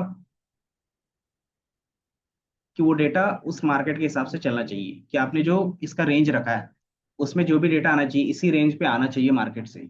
अगर इससे बाहर में आ गया तो क्या होगा, फिर भी आपका कॉन्फिडेंस गिर जाएगा, क्योंकि वो जो आपने 1% रखा है वो क्या होगा, गलत हो जाएगा। क्योंकि आप क्या सोच के चल रहे थे कि इन फ्यूचर जो भी डेटा आएगा वो इसी रेंज पे आएगा, इसीलिए आपने वो बोला है कि 99%। अगर इससे बाहर आ गया तो क्या होगा, तो गलत हो सकता है। तो इसमें फिर क्या देना पड़ता है ध्यान, कि जो डेटा आ रहा है वो इस रेंज पे ही आए। अब इस रेंज पे आए, इसको फिर हम लोग कैसे डिसाइड कर सकते हैं, क्योंकि फ्यूचर का डेटा है, इस रेंज पे आएगा नहीं आएगा कैसे डिसाइड होगा। तो इसके लिए फिर हम लोग इसका क्या निकालते हैं, डिस्ट्रीब्यूशंस निकालते हैं। इसका डिस्ट्रीब्यूशंस आप निकालोगे, और ये बाय डिफॉल्ट अगर नॉर्मल डिस्ट्रीब्यूशन है तो इसमें क्या रहता है, कि जो भी हमारे पास नॉर्मल डिस्ट्रीब्यूशन रहता है उसका जो 3 स्टैंडर्ड डिविजन्स होता है, इन फ्यूचर जो भी डेटा आएगा वो इसी के बीच में आएगा। ये क्या हमारे पास एक इम्पिरिकल फॉर्मूला होता है, कि ये क्या है, कि जब भी आप एक नॉर्मल डिस्ट्रीब्यूशन का डेटा रखते हो तो उसका 99% डेटा जो आएगा वो थर्ड स्टैंडर्ड डेविएशन में ही कवर हो जाएगा। तो अगर जो थर्ड स्टैंडर्ड डेविएशन का वैल्यू रहेगा वही हमारा क्या रहेगा, मैक्सिमम और मिनिमम रहेगा, है ना। तो इससे क्या डिसाइड हो जाता है कि इन फ्यूचर हमारा जो लिमिट होगा वो इतना ही जाएगा, मिनिमम और मैक्सिमम इतना जाएगा। तो इससे ये डिसाइड होता है। अब इसके बेस पे क्या करते हैं, आप कॉन्फिडेंट बनाते हैं, कॉन्फिडेंस इंटरवल के बेस पे क्या होता है, आपका प्रोडक्ट बनता है। तो ये क्या होता है, पूरा मार्केट में इसी तरीके से चलता है। तो ये चीज आपको स्टेट्स में पढ़ना है, स्टैंडर्ड डेविएशंस पढ़ा है ना। तो वही चीज हम लोग क्या करते हैं, यहाँ पे क्रिएट करते हैं। नॉर्मल डिस्ट्रीब्यूशन और कहाँ पे देखा है।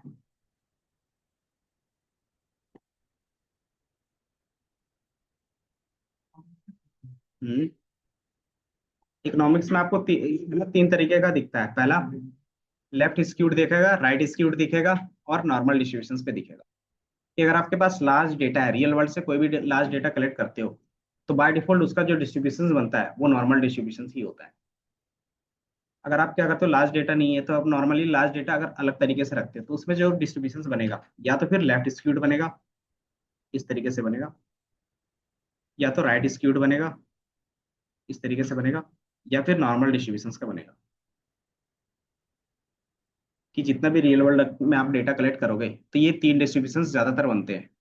अगर आप क्या है कि आपका सैंपल साइज छोटा है, तो हो सकता है कि वो कुछ इस तरीके से बन जाए, या तो फिर क्या होगा, यूनिफॉर्म बन जाए। तो ये क्या था, स्मॉल डेटा पे होता है, मतलब सैंपल डेटा पे होता है। अगर आप रियल वर्ल्ड में लार्ज डेटा कलेक्ट करोगे, तो या तो इस तरीके से बनेगा, या तो इस तरीके से रहता है, या तो इस तरीके से रहता है। अब ये हमें कैसे पता चल रहा है कि इस तरीके से ही होता है। तो ये रिसर्च के बेस पे पता चला है कि इन्होंने क्या किया है, 15-20 साल इस मार्केट में लाई किया है।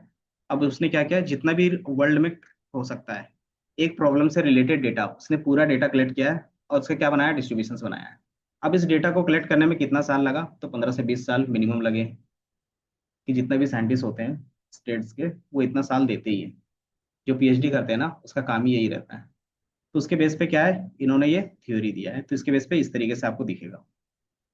अब अगर ये लेफ्ट है, इसका कोई एग्जांपल दे सकते हो।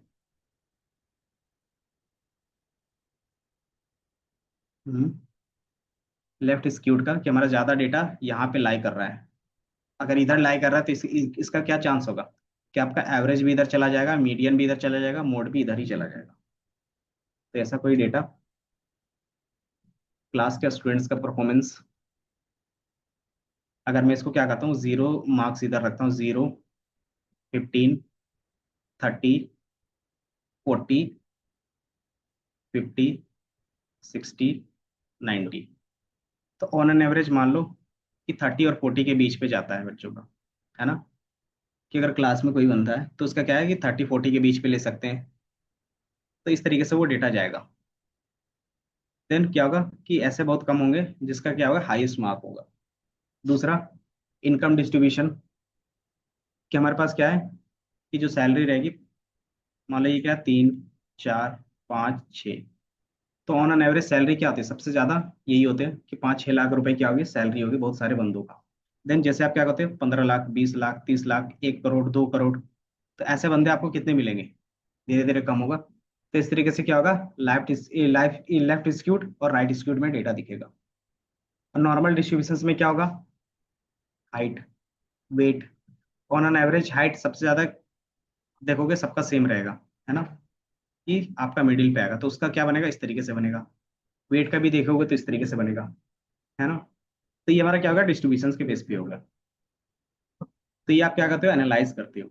अगर ये चीजें हमारे पास हैं, अगर नॉर्मल है, लेफ्ट है और राइट है, तो इसके बेस पे हमारे पास क्या है, इक्वेशंस है, प्री डिफाइंड इक्वेशंस है, और वो उस इक्वेशन से क्या कर सकते हो, प्रॉब्लम सॉल्व कर सकते हो। क्योंकि हमारे पास किसी भी टाइप का अगर डेटा रहेगा, इस टाइप का अगर आपके पास ग्राफ है, तो इसको कैसे सॉल्व करोगे, क्या समझ में आएगा। अगर सॉल्व भी करोगे तो क्या होगा, फिर आपको रिसर्च करना पड़ेगा, इक्वेशंस बनाने पड़ेंगे। इसके रिस्पेक्ट में मैं क्या इक्वेशन से फिर क्या पैटर्न होगा जो मैं बना सकता हूँ। फिर आप क्या करते हो, पैटर्न बनाते हो, तो उसमें टाइम टेकन होता है। दूसरा चीज, आप इस ग्राफ को अगर इस ग्राफ में चेंज कर सकते हो, अगर इसमें चेंज कर सकते हो, अगर इसमें, तो इसमें क्या है कि प्री डिफाइंड पैटर्न्स है और प्री डिफाइंड फॉर्मूलाज है, तो आप उसको यूज करते हो। तो ये क्या होता है, इजी हो जाता है फिर आपके लिए। तो ये समझ में आया। हाँ, मतलब जिस तरीके से आपको लगे कि किस तरीके से हम इसमें पैटर्न निकाल सकते हैं। और वो पैटर्न क्या होगा कि जब भी डेटा आएगा, तो उस फॉर्मूला या फिर उस पैटर्न पे लाइक करेगा ही करेगा। तो जैसे अगर आप देखते हो साइन वाले में, तो साइन में कोई भी डेटा हो, किसी भी तरीके का हो, वो हमेशा यही पैटर्न बनाएगा। तो अगर यही चीज बना रहा है तो इसको हम लोग क्या कर सकते हैं, इक्वेशन बना सकते हैं। तो उसी का इक्वेशन क्या बन जाता है, साइन का इक्वेशन बन जाता है। तो ये क्या होता है कि आपको जो पैटर्न मिल रहा है उसका एक नंबर फॉर्मेट में डिफाइन कर देते हो, और वो जो जनरल नंबर फॉर्मेट होता है वही हमारा क्या होता है, इक्वेशन होता है। तो ये हमने बताया। अब यहाँ पे क्या होगा, लाइन कैसा होगा, कलर कैसा होगा, वो डिसाइड कर सकते हो। इसके कलर, अगर लाइन के ऊपर कोई कलर रखना है तो वो रख सकते हो, बिलो में रखना है तो वो रख सकते हो। बाकी मैं इसको भी यहाँ से लाइन ओनली रखता हूँ। और दूसरा चीज क्या है, यहाँ पे लेबल है, ये दिख रहा है। लेबल में सिर्फ आपको क्या दिख रहा है, एवरेज एवरेज लिखा हुआ दिख रहा है। अगर उसकी वैल्यू दिखेगी तो क्या रहेगा, अच्छा रहेगा थोड़ा सा, कि हमें पता चल जाए कि एक्चुअल में वैल्यू क्या है। तो क्या कर सकते हो आप उसमें, तो एक वैल्यू रख सकते हो। तो बाय डिफॉल्ट वैल्यू रखो तो फिर वैल्यू दिख रहा है, तो ये वैल्यू क्या है वो नहीं पता चल रहा है। तो हम क्या कर सकते हैं, इसको कस्टमाइज कर सकते हैं, ये दिख रहा है कि आप क्या कर सकते हो, कस्टम कर सकते हो। तो कस्टम में क्या रखना है, आप क्या कर सकते हो, खुद से राइट कर सकते हो। तो पहला हम क्या रखेंगे कि एवरेज इस तरीके से लिखा हुआ होना चाहिए। तो ये आपको एवरेज लिखा हुआ आ रहा है, एवीजी शॉर्ट फॉर्म में। अब इसके साथ इसका वैल्यू रखना चाहते हो तो वैल्यू कहाँ पे है, तो ये वाले सेल पे है ना, वैल्यू सेल। तो यहाँ से क्या कर सकते हो, इस पे से क्लिक करके इसका वैल्यू ले सकते हो, ये दिख रहा है। इसमें से क्या चाहिए, फील्ड का नेम चाहिए, फील्ड का लेबल चाहिए, कंप्यूटेशंस वाला चाहिए, या फिर वैल्यू चाहिए। तो बाय डिफॉल्ट मुझे इसका वैल्यू चाहिए, तो यहाँ से वैल्यू हमने ले लिया। अब आपको क्या दिख रहा है कि एवरेज लिखा हुआ, जो हमने कस्टम टेक्स्ट लिखा था वो, और यहाँ पे क्या है, एवरेज। तो ये आपको इस तरीके से दिखेगा, दिख रहा है। अब इसमें क्या है कि नंबर आपका फॉर्मेट कर सकते हो, इसको के में दिखाना रहेगा तो क्या करोगे, राइट क्लिक फॉर्मेट, और क्या करोगे, उसका फॉर्मेट चेंज कर सकते हो।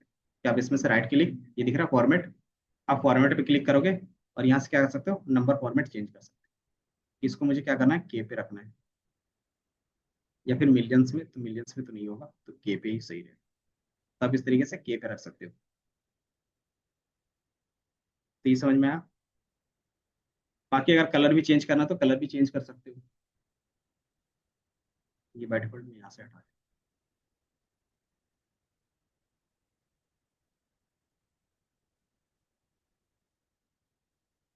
बाकी average with 95% confidence, median with. अब एवरेज और मीडियन में क्या डिफरेंस है बता सकते हो, एवरेज और मीडियन पे क्या डिफरेंस है।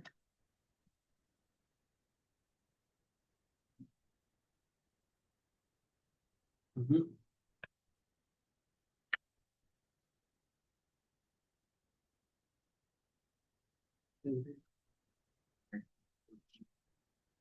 हाँ, और मीडियन बताओ। क्योंकि इतना तो आपको पता होना चाहिए कि एवरेज और मीडियन क्या होता है, मीन मीडियन मोड, एटलीस्ट ये 3 पॉइंट तो पता होने चाहिए। 1 2 3 4 और एक 5, इसका एवरेज क्या होगा और इसका मीडियन क्या होगा, ये बताओ।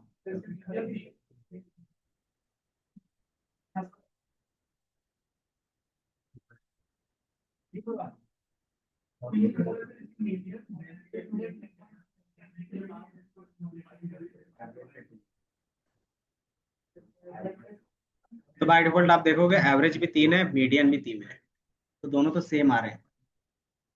तो फिर क्या डिफरेंस है,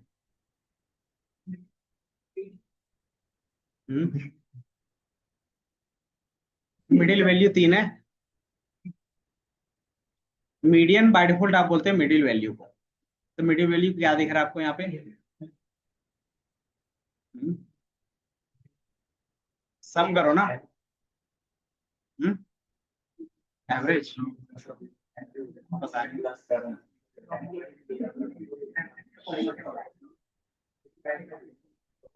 दस, 15 डिवाइडेड बाय 5, तो 3 ही तो आ रहा है। कि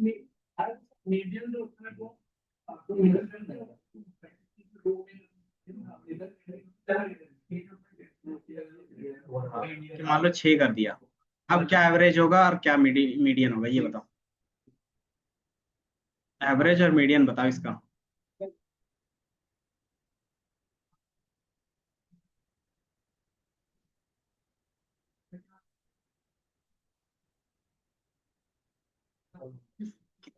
नंबर्स नंबर्स बताओ कि इसका एवरेज क्या होगा, इसका मीडियन क्या होगा।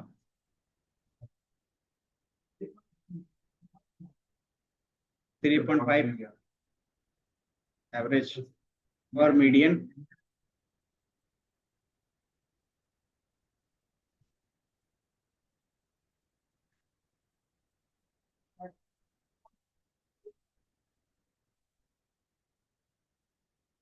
अगर दोनों होगा तो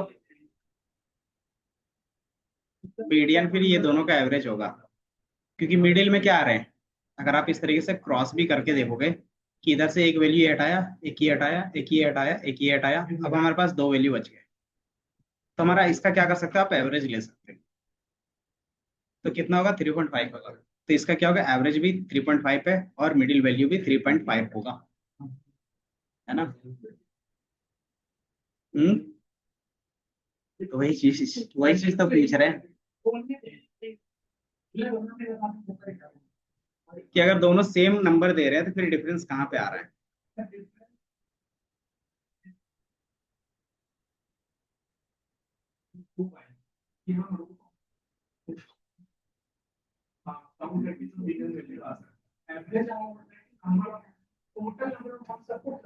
वो तो आप फॉर्मूला बता रहे हो।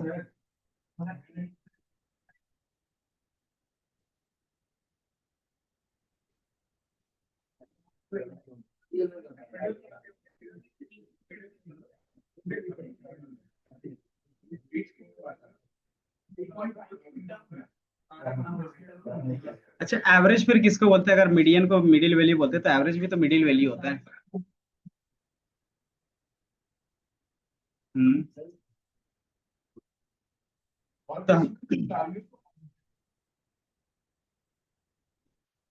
तो अगर अब देखा कि एवरेज 3.5 है और मीडियन भी 3.5 है, तो दोनों तो सेम नंबर आ रहे हैं, मतलब एवरेज को मीडियन बोल सकते हैं और मीडियन को भी एवरेज बोल सकते हैं, है ना। डेटा चेंज होगा तब तो क्या रिफ्लेक्ट होगा, बट दोनों का काम तो सेम है। दोनों तो एक तरीके से देखो तो मिडिल वैल्यू ही दे रहे हैं। क्या।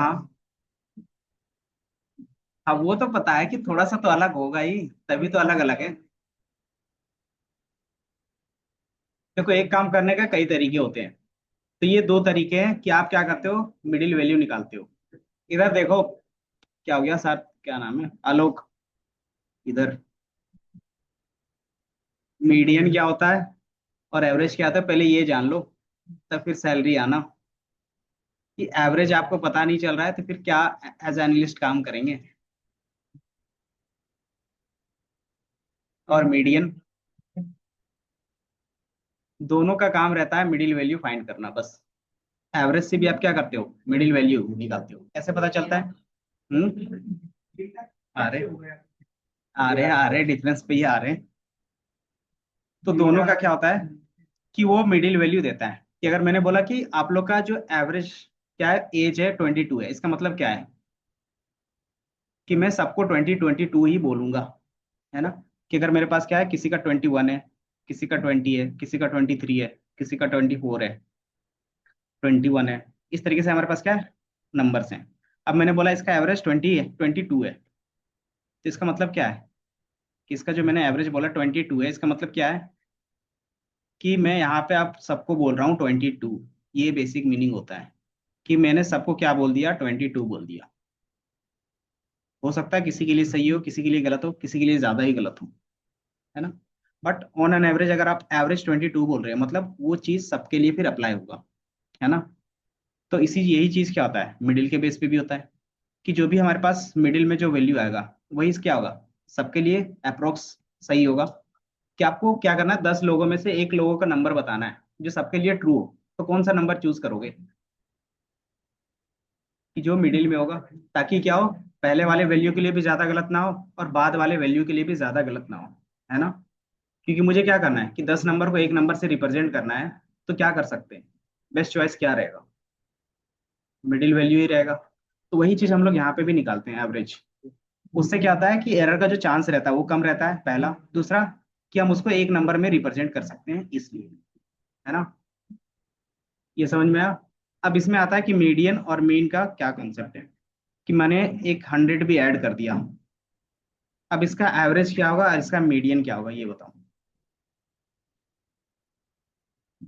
कि मैंने एक 100 भी ऐड कर दिया तो इसका क्या एवरेज होगा, और एक इसका मीडियन क्या होगा। हम्म।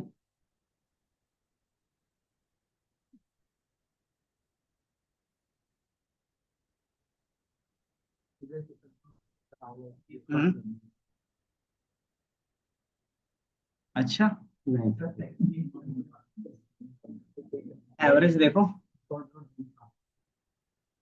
पहले कितना आ रहा था, 15 6 21, तो 1 2 1 आएगा और 7 से इसको डिवाइड करोगे, कितना आएगा, 17.28। ये इसका एवरेज आएगा, मान लो 17 ही रख लेते हैं, और मीडियन कितना आएगा, तो बाय डिफॉल्ट इसका 4 ही आएगा। अब डिफरेंस दिख रहा है कुछ, क्या डिफरेंस दिख रहा है। हम्म। तो अगर हमारे पास कोई ऐसा वैल्यू है जो क्या लार्ज है, या फिर लार्ज स्मॉल होगा, या फिर क्या होगा, सॉरी, ज्यादा स्मॉल होगा या फिर ज्यादा लार्ज होगा, तो हमारा एवरेज क्या होता है, बहुत ज्यादा ही डाइवर्ट हो जाता है। और एवरेज हम लोग बाय डिफॉल्ट किसको बोलते हैं, जो मोस्ट कॉमन रहता है। तो आपको लगता है 17 मोस्ट कॉमन होगा इस डेटा में, या फिर सबके लिए क्या हो सकता है, अप्रोक्स हो सकता है। तो इसका मतलब क्या हो गया, वहां पे एवरेज हमारा फिर गलत आंसर करने लगता है। तो वहां पे फिर हम किसका यूज कर सकते हैं, मीडियन का। मीडियन क्या है, इसी रेंज पे आ रहा है, कि ये क्या कर रहा है, उतना अच्छा आंसर नहीं दे रहा है लेकिन मीन से तो अच्छा ही दे रहा है ना। है। हाँ, तो वो तो मीडियन का क्या रूल है कि आप जब भी इस तरीके से नंबरिंग करते हो तो वो क्या होते हैं, ऑर्डर पे होना चाहिए, तो रूल्स के बेस पे।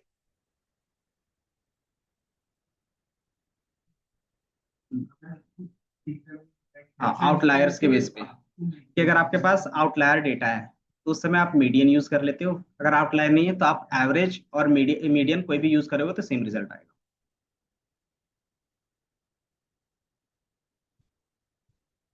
नहीं, 3.5 था इससे पहले।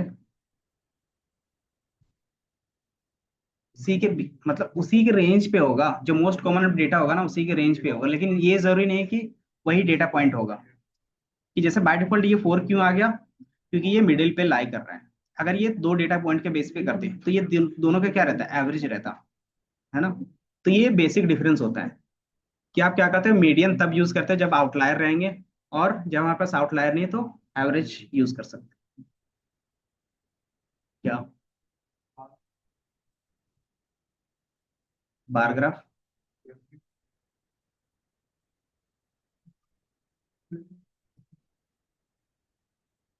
नहीं, अगर आप देखोगे ना, ग्राफ के बेस पे मैंने डिस्ट्रीब्यूशंस के बेस पे बताया था, जिसको बोलते हैं स्क्यूनेस। तो अगर आप स्क्यूनेस देखोगे तो ये हमेशा ये 3 रहेंगे, ये दिख रहा है। बाकी फिर अब अच्छे से लोड नहीं होता।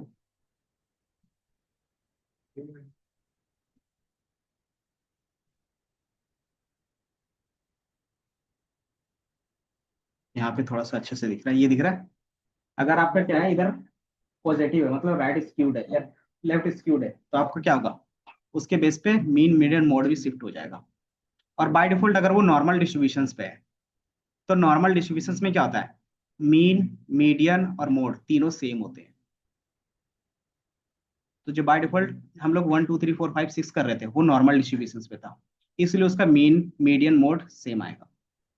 अगर यही आपका डेटा कुछ इस तरीके से, जब आप इसको क्या करोगे, प्लॉट करके देखोगे हिस्टोग्राम में, तो अगर ये लेफ्ट की तरफ जा रहा है या फिर राइट की तरफ जा रहा है, तो आपका क्या होगा, कि जिधर ज्यादा डेटा होगा तो उसकी फ्रीक्वेंसी क्या होगी, उधर ज्यादा होगी, तो आपका मीन मीडियन मोड इस तरीके से शिफ्ट हो जाता है। यही चीज क्या होगा, पॉजिटिव में होगा तो आपका पहले मोड हो जाएगा, देन मीडियन, देन फिर क्या होगा, मीन होगा। तो ये क्या होता है, कॉन्सेप्ट होता है। तो इसके रिस्पेक्ट में आप क्या करते हो, देखते हो कि अगर आपका इस तरीके से थे तो मीडियन हमेशा क्या होगा, ज्यादा होगा। अगर आप इस तरीके से जाते हो तो मीडियन की वैल्यू क्या होगी, मीन से कम होगी। इस तरीके से आप क्या कर सकते हो, डिफाइन करके देख सकते हो। अब बोलोगे पॉजिटिव और नेगेटिव में क्या है, सिर्फ नंबर्स का डिफरेंस होता है। अगर आप इसको रिवर्स करके देखोगे तो सेम आएगा। अगर एक दूसरे को रिवर्स करके देखोगे तो दोनों का क्या ग्राफ सेम बनेगा, एक दूसरे के ऊपर रखोगे तो इस तरीके से मिरर इमेज के बेस पे तो। और मीड ये क्या है हमारे पास, सिमेट्रिकल है, तो सिमेट्रिकल को हम लोग बोलते हैं नो स्क्यूनेस, नो स्क्यूनेस। और स्क्यूनेस का मीनिंग होता है कि वो क्या होगा, टिल्टेड होगा सेंटर से, कि अगर वो लेफ्ट से टिल्टेड है तो स्क्यूनेस है, और राइट इंटर है तो राइट स्क्यूनेस है। और ये मिडिल है तो मीन मीडियन मोड है। और इंडस्ट्री में जितना भी डेटा होता है, जितने भी आप चैट जीपीटी, मशीन लर्निंग, जितना भी मॉडल देखते हो, तो बाय डिफॉल्ट हम लोग डेटा इस डिस्ट्रीब्यूशंस में लाते हैं तब उसको ट्रेन करते हैं। समझे क्यों? क्योंकि इसकी जो एक्यूरेसी आती है मॉडल पे, वो ज्यादा आती है एज कम्पेरेटिव अगर अलग डिस्ट्रीब्यूशन है तो।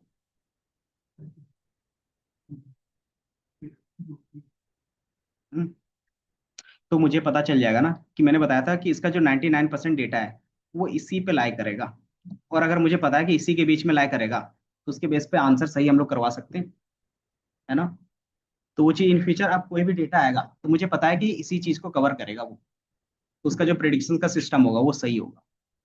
तो अगर आप देखोगे कि जो हमारे पास चैट जीपीटी है उसमें कितने पैरामीटर्स यूज हुए हैं, बता सकते हो?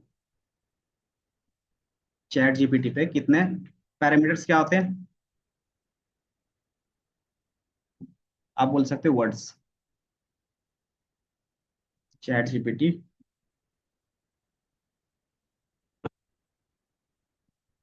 पैरामीटर्स, इसमें 4.5 आया ना, या फिर 4 पॉइंट, ये दिख रहा है। तो इसमें कितने पैरामीटर्स हैं, तो रफली 1.8 ट्रिलियन है ना। अगर इसमें अगर 1000 तक भी चला जाता है पैरामीटर, तो नॉर्मल कंप्यूटर में वो रन नहीं कर सकते। अगर 1000 2000 है तो उसके लिए आपको क्या चाहिए, जीपीयू चाहिए मिनिमम 6 जीबी का, 4 जीबी का, 8 जीबी का जीपीयू चाहिए, तब क्या होगा, उतने पैरामीटर्स रन कर सकते हो। और ये क्या ट्रिलियंस में है, तो इसको रन करने के लिए कितना कंप्यूटेशन चाहिए। सुपर, पूरा एक सिस्टम ही रहता है। और इन सिस्टम के लिए पूरा एक क्या रहता है, पावर हाउस रहता है, कि एक चिप जीपीटी को चलाने के लिए हमें क्या चाहिए। हाँ। तो उसके बेस पे उन्होंने क्या किया है कि अपना खुद का न्यूक्लियर पावर प्लांट बनाते हैं। जैसे फेसबुक ने अनाउंस कर दिया कि वो अपना न्यूक्लियर पावर प्लांट बनाएंगे सिर्फ एक मॉडल को रन करने के लिए। उसका कौन सा मॉडल है, लामा। जो इंस्टाग्राम में चलाते हो उसमें कहता है एआई जनरेटेड आता है, फेसबुक में एआई आ रहा है ना, वो सारा चीज को क्या कर रहे हैं, वो उसी के बेस पे काम करवाते हैं। लामा फेसबुक का है।